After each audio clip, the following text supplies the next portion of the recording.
What's going on, guys? My name is Jake, and welcome back to Gax Reviews. So we got another movie review for you guys today. It's called The One and Only Ivan. This just hit Disney Plus today.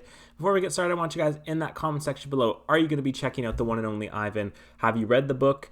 Tell me your thoughts on this below. Let's get started with this. So The One and Only Ivan. The story follows a gorilla named Ivan who lives in a cage inside of a mall as an amusement act. Eventually tries to figure out himself and attempting to hatch a plan to get himself and the animals into the wilderness.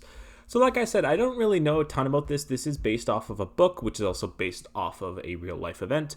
And not knowing much about this, and I know it was talking animals and CGI and the live action thing, and just from my prior knowledge on a bunch of other films like that, I immediately just thought, oh no, it's going to be this ridiculous over-the-top movie, kind of like Dolittle that came out earlier, which is like, yeah, they're talking animals. What are you expecting? But I was surprised at how different it was, and really just how shocked that I was at this film. So let's talk about why. First of all, a lot of this comes down to the cast. Bryan Cranston plays the live action role in this, and he's really good in this, and I like that they didn't make him this dick, zany guy who didn't care for the animals. No, they did a good job explaining, and you don't hate him for what he's doing. You just kind of understand why he's in the role that he is, because it's hard to make money, and he's trying to make money, especially with these animals that he's known for so long, and he has that connection with them, and I thought that was really well. And the voice talent is all really good. Sam Rockwell as Ivan, got Angelina Jolie as well, and Danny DeVito's a little scruffy dog in there too. They're all really good. And I think for the first time in a long time, Disney has hit that CGI voice acting balance. They're not really great at that, and they did really good here. It looked all really well. I was really worried that the CGI was going to look pretty bad. It looked very solid throughout, and I couldn't really notice the talking. It didn't really throw me out of the film. And like I said, I was just genuinely shocked at how good this film was overall. I think that even though it didn't captivate me to its full potential, I still felt like it was a very mature film for its audience. And obviously, this is a Disney film. It is going to be targeted at kids and family. And while it does have those moments of that dialogue of, yeah, okay, there's fart jokes and there's stuff that's clearly aimed towards kids, it was really more deep than I was expecting. There was some themes in here of trying to figure out yourself and discovering that you are meant for more than your own purpose of what you think is. Those are really awesome themes for kids. And I think in general, the fact that this film could have been so zany, but it decided to be more heartfelt and more down to earth, made the film connect more with me. And I think that especially towards the middle of the film, there's some really heartfelt moments in here. And a lot of that comes to spending time with these characters. And I thought that was something that the one in Ivan did really well. Unfortunately, however, there's not going to be a film without some downsides, unfortunately. Halfway about through this movie, I kind of was thinking, all right, what's the point of this film? And that sounds really terrible saying that, but it just felt like I didn't know where it was going at this point. And then it hit that moment where I was like, okay, cool, it's going that way. Kind of had a Toy Story 3 twist to it, but it felt kind of rushed. And the entire second and third act felt really formulaic.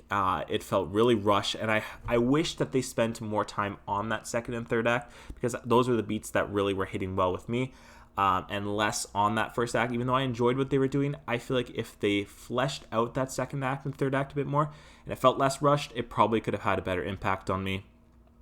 And yeah, it feels pretty Disney-fied towards that third act, and you know where it's going to go, but ultimately this is a kids movie.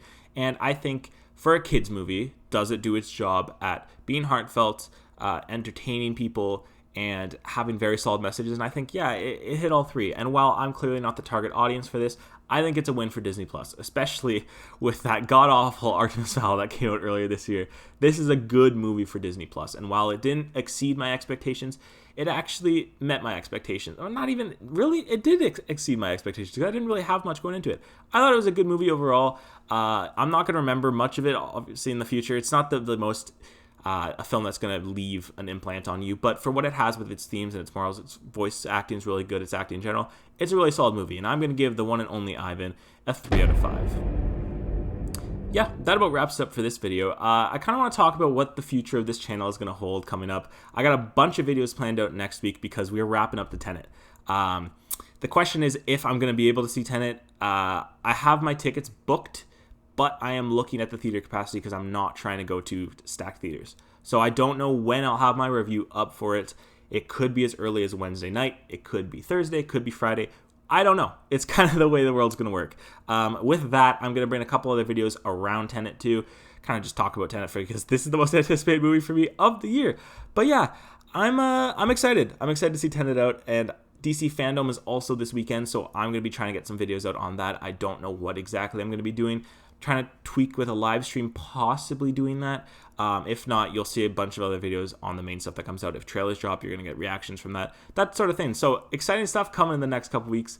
That about wraps up for this movie. Are you guys going to check out the one and only Ivan? I want you guys in that comment section below. Let me know. As well, if you haven't subscribed already, if you could hit that button and help me out. We're at 91 subscribers. We're getting there. We're almost at 100 subscribers. Thank you guys so much. As well, like that video if you haven't already. And I'll see you guys in the next one. Thanks for watching.